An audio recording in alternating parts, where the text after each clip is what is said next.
The story begins not with a gun or a badge, but with a screen. A simple black screen glowing in the dark, showing two words, application denied. For Marcus Hayes, 34 years old, father of one, it wasn't the first time. He had applied for another loan, just like he had applied for a better job, for an apartment closer to his daughter's school, and just like before, the answer came fast and cold. Denied. No explanation, just a digital no. Now some people might shrug it off. Maybe he didn't qualify, maybe the numbers didn't line up. But Marcus knew his numbers. He had spent hours tightening his credit, paying down balances, budgeting every dime. He wasn't perfect, but he was qualified. And yet, every time the screen lit up, it seemed to tell him something deeper. Not you, not here, not ever. Marcus wasn't paranoid. He was perceptive. And he wasn't alone. Across the city, countless black families faced the same invisible wall. Job applications submitted online, never hearing back. Mortgage requests stalled until houses were snatched up, even rideshare drivers skipping their neighborhoods. The denials stacked higher than excuses, leaving a trail that felt less like bad luck and more like a pattern. But patterns leave traces, and Marcus had the mind of someone who refused to let it go. He worked in IT at a hospital, fixing other people's computer problems. It wasn't glamorous, but it meant he understood how systems work, how data flows, how algorithms decide. One night, frustrated after another rejection, he started digging. He found studies buried in reports, quiet articles no one had shared on the evening news. A credit scoring algorithm that penalized addresses in predominantly black neighborhoods. A hiring software that screened out applicants with historically black college degrees because previous biased hiring data told it those candidates were less likely to succeed. Facial recognition tools that misidentified black faces at alarming rates, leading to wrongful arrests. It was like the ghost of Jim Crow had learned to code. But a story needs more than suspicion. Marcus needed proof. That's where Danielle Carter came in.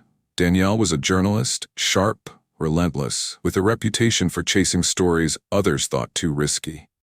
She had once covered police corruption in another city, and she wasn't afraid of institutions with money or power. Marcus reached out to her through an encrypted email, laying out what he suspected.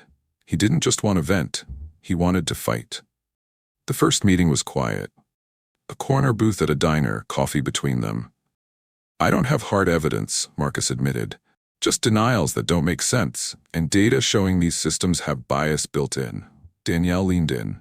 "Bias is one thing, but if we can show deliberate neglect or impact at scale, that's a story. That's power." And with that, the investigation began. They started small. Danielle asked Marcus to walk her through his denials. He pulled out a folder, thick with papers, screenshots, timestamps, loan applications, rental emails, job rejections. Each one looked ordinary on its own. Together, they painted a picture of a man systematically locked out. Next, Danielle broadened the search. She put out quiet calls on community boards, social media, church networks. Within weeks, she had over 50 stories that sounded the same. Families denied mortgages despite good credit.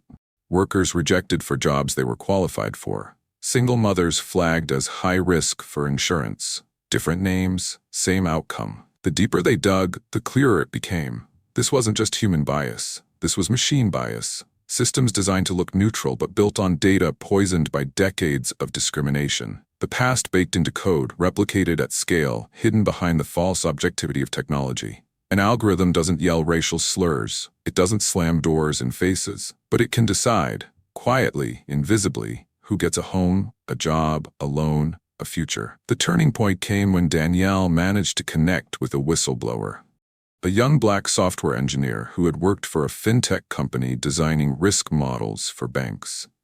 "They told us the algorithm was neutral," he said, voice low, glancing over his shoulder. "But we all knew the inputs were skewed.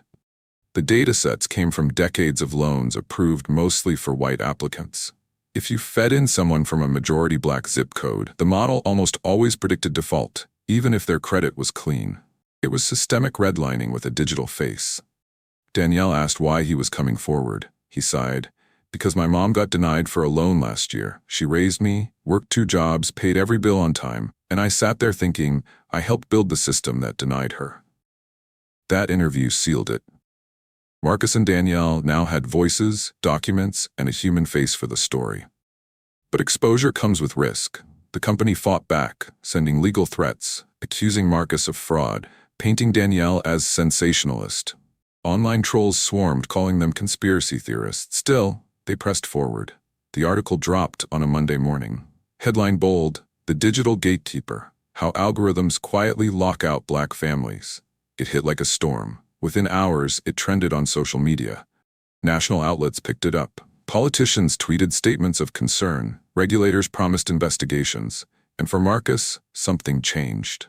The next time he applied for a modest loan to finally fix up his car, he was approved. Quickly. No questions asked. But he didn't feel victorious. He felt exposed. Because justice for one approval wasn't justice for the thousands still denied in silence. Weeks later, Danielle aired a follow-up. Congressional hearings were scheduled. Banks were subpoenaed. Tech companies were grilled. Some promised reforms, new oversight committees, audits for bias, better transparency. But as always, the fixes felt like Band-Aids. Algorithms could be tweaked, datasets cleaned, but the underlying truth remained. Systems reflect the people who build them, and if society hasn't purged its bias, no code can either. Marcus still keeps that first denial letter, folded in his wallet, not as a scar, but as a reminder. A reminder that the fight isn't about one man's loan. It's about the hidden walls millions face, walls built not of brick or law, but of data and silence. And every time he sees it, he asks himself, and us, the same question. If injustice can hide in a line of code, who will be left out next?